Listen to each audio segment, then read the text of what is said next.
So the Soviet Union had liberated Poland from Germany. However, Poland was now going to be occupied by the Soviet Union. And this was going to cause a problem for Great Britain, as they wanted Poland to be a liberated country. And so you had a significant disagreement with the United States, the Soviet Union, and Great Britain on what to do with Germany as well as the future of Europe. And so they had a conference in a place called Yalta. And Yalta is in modern day Ukraine. And at this conference was going to discuss the future of Europe as well as Germany, right?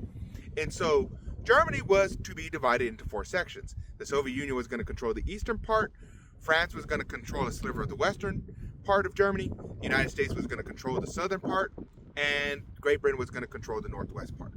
Now, it was unfortunate that Franklin Delano Roosevelt, our president at the time, he felt that he had to acquiesce to the Soviet Union a bit because the United States was still having to deal with Japan, and Japan simply would not surrender. And so, knowing that an invasion of mainland Japan would cost hundreds of thousands of American lives as well as countless lives of civilians in Japan, the United States basically made a deal with the devil.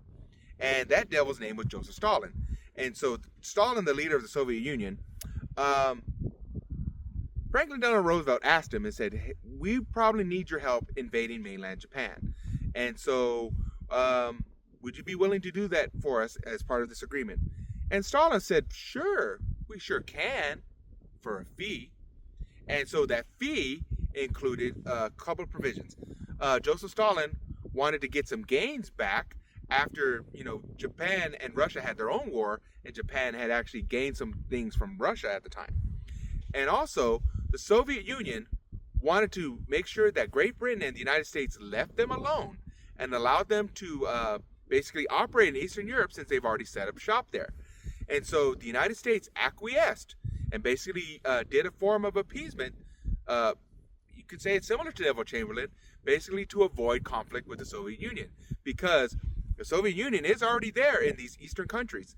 And so if the United States was trying to push them out, this could have created another significant conflict. So the Yalta Conference did set up an agreement that would be finalized later at another conference. And this, in the future of Europe, was now decided. And the Soviet Union was going to control a significant part.